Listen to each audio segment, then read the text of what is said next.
In this video we're going to put a wooden floor into a floor plan. Now this is particularly useful obviously for interior designers who are trying to put a scheme together quite quickly. Now one thing to remember about something like this, when it comes to applying your drafting techniques or your rendering techniques onto a floor plan, is that you're not expected to produce something photorealistic. The idea here is that you simply represent the colours, the material choices, etc., and how they all blend together. Okay, so what I'm going to do now is choose the markers for the wooden floor. Now obviously you choose markers that suit the colour of your wooden floor.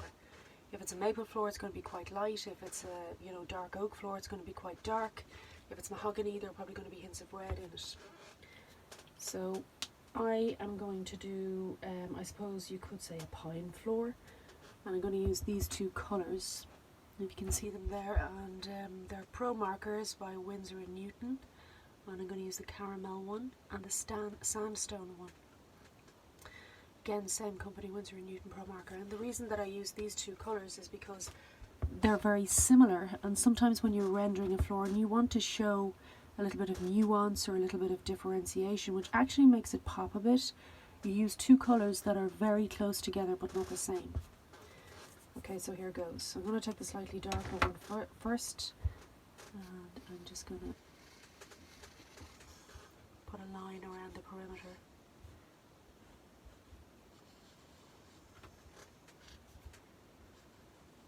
Now this is to counteract bleed, but it's also just to kind of frame the area that I'm working with.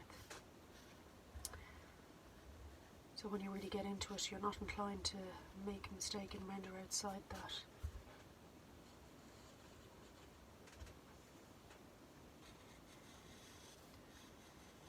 I mean, it may or may not be necessary because you have the external envelope there blocked out anyway.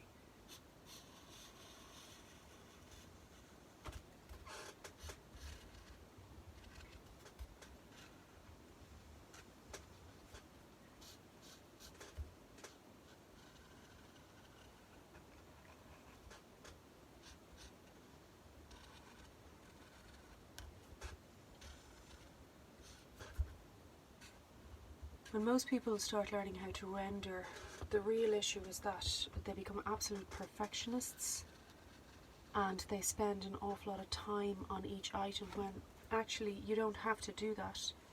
You really just have to get the idea across, and sometimes a loosely rendered plan or elevation or perspective looks better, is more desirable, and it takes much less time too. Now, so I'm going to take the fat end of the marker here, and I'm literally going to pull it across the floor like this. Now you can see I'm leaving areas of white there.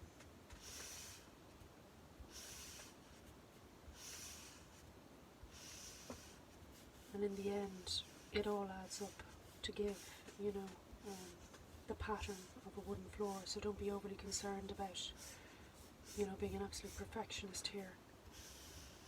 It also gives a little bit of movement too, which has the effect of a warmer representation.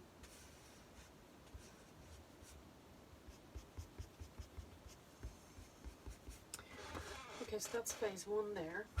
So let's take our sandstone marker now and apply some more lines or a slightly different colour to this floor. I'm just using the fine part of the nib, and you can see as I'm pulling this over it, I'm literally just zigzagging it here and there. I'm not overly concerned about, what's happening in terms of making it perfect. It's not necessary.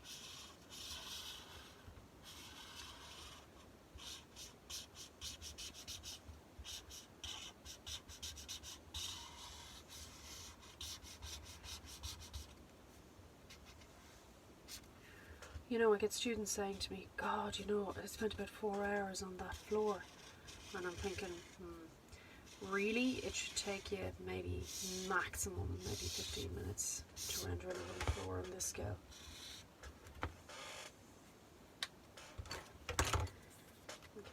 going to go over it again, just slightly. And you can see every time I pull the markers over, it gets a little darker. I mean, we discussed that in one of the previous videos, that the markers build on top of each other to create darker and darker layers. And that's one of their major benefits.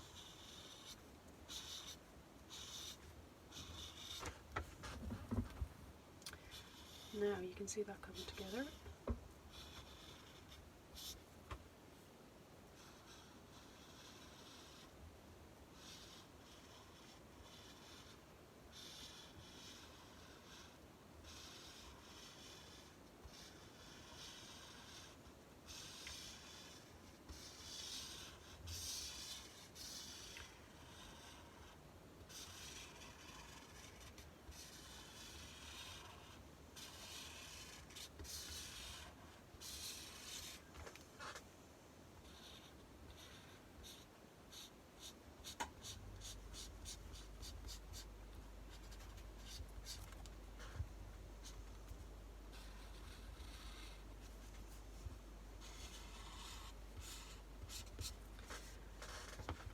And there you have it, a plan rendered wooden floor.